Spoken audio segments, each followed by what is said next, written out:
First of all, good evening, ladies and gentlemen.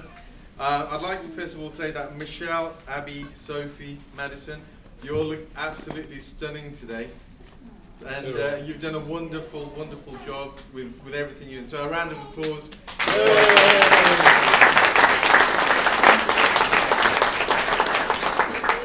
Now, as wonderful as the bridesmaids may look, they're all rightly outshone by our fairy princess bride that we have today. And I guess you could say that she looks like one in a million today, as opposed to Lak, who looks like she was one in a raffle.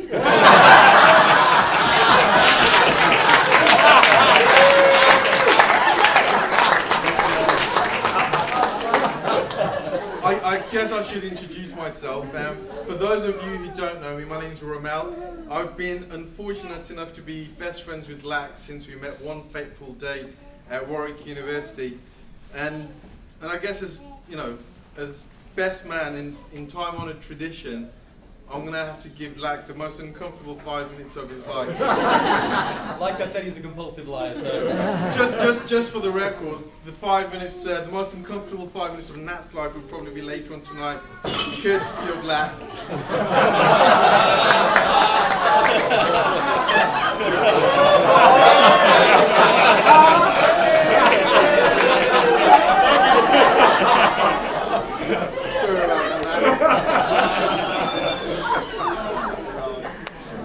Now, when Lak asked me to be his best man, I naturally had many questions. What had I done to be bestowed with such an honour? Had all his other friends left the country? Had he been refused? Has he got any other friends apart from me?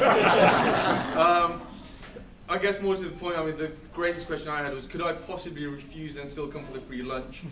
But it was a risk I was unwilling to take, so I find myself here in front of everyone making this speech. So, I guess I should really grasp this once-in-a-lifetime opportunity to really tell you about some of Lak's past misdemeanors. And there's been a few, but I'd rather not go into too many details, because I've probably been involved in most of those past misdemeanors, so I don't want to really tarnish my impeccable reputation. So I'm going to talk about one achievement that Lak's done, his greatest achievement in life, which is to actually persuade Natalie to marry him.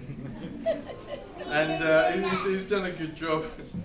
So, I think it was about 7-8 years ago, Lak? Yep. Yeah, about 7-8 years ago. So bear in mind, following on from Lak's story about how he was working in the shop and all these girls came in, it was probably about 7-8 years ago, and we'd graduated from university at this point, with a ripe old age of about 22, 23 at the time? Yeah. So I get a very excited Lak phone me up, telling me how he'd met this stunning, wonderful, gorgeous, witty, funny girl. And she was still a teenager. More surprising than that was the fact that she'd actually shown interest in him, which I... Of course, when he told me that he'd met this gorgeous teenager, I was really, really, over the moon for him. I was really happy. I just hoped that he was the more mature end of the teenage spectrum. I really couldn't face him being locked up in jail. Now, yeah, I know. That's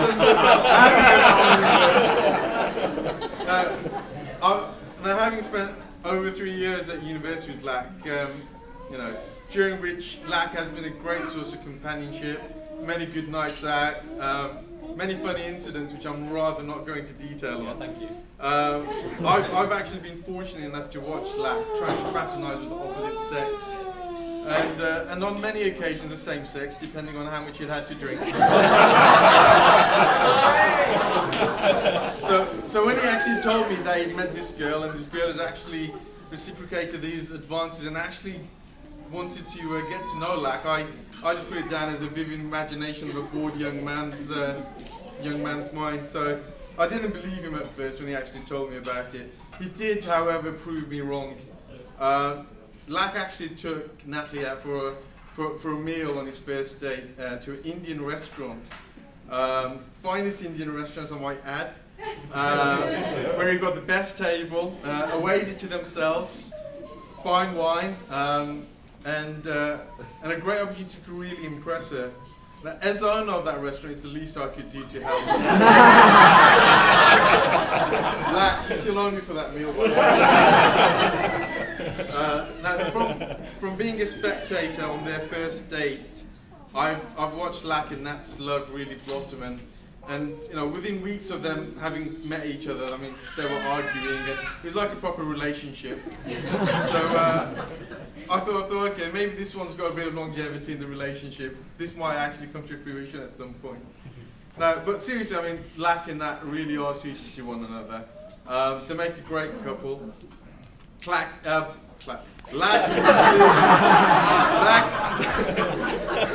clearly is the boss of the relationship and wears the trousers, but Natalie's the decision maker, and I'm sure John will agree to that.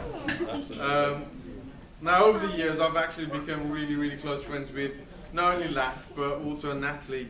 And when I finally heard that Natalie was giving up her quest to find someone better than Lak after 7 years of hunting, I was overjoyed and over the moon that they were finally getting hitched and tying the knot. And it's amazing to think that from that first date at that Indian restaurant to today, you know, with everyone, all the friends and families, everyone being around here, that they're actually married. And I think that's quite an amazing thing. And you know, it's for better and for worse, and that's quite appropriate, I guess, because Lak, I don't think you could have done any better, mate. Natalie, you probably couldn't have done any worse.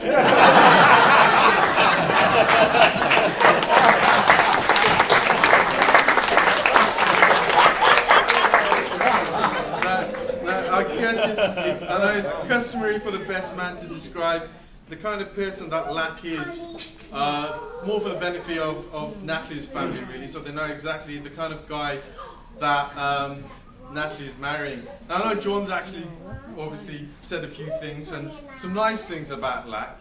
I, on the other hand, have a few different things to say. Okay, so here, Lak's caring, loving, funny, charming, generous. What's this right here, mate? I can't remember. What was that? Yeah, okay. Charismatic. Charismatic, oh, right, okay. No. I think it's good embedded. Good embedded? Oh, right, okay, sorry. Apparently. In all honesty, I've known Lak since university, so I really wanted to get to know what he was like before he came to university. So, for all of our benefit here today, I've managed to obtain some of Lak's old school reports and some comments from his old teachers, and they all tell a story. So from your headmaster, Lak was an ideal pupil who excelled at most subjects. Sorry, mate. Lak was an idle pupil who was expelled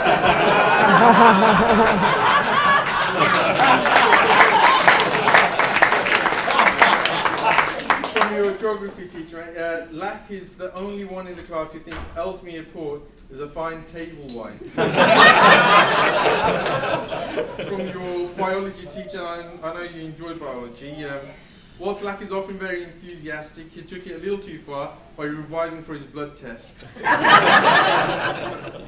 Religious education, and this might be quite pertinent here. Lak's understanding of Christianity is very limited. So much so that he still believes that the book of Genesis was written by Phil Collins. Now, having left school, I guess Lak's teenage years can be defined as several years of drinking, throwing up, sleeping in the toilet, curled up to the bowl. I've actually seen this at university on many times as well. And I guess he still hasn't grown out of that. He still does that on occasion. And the guys who went to the stag do, I'm sure you'll agree.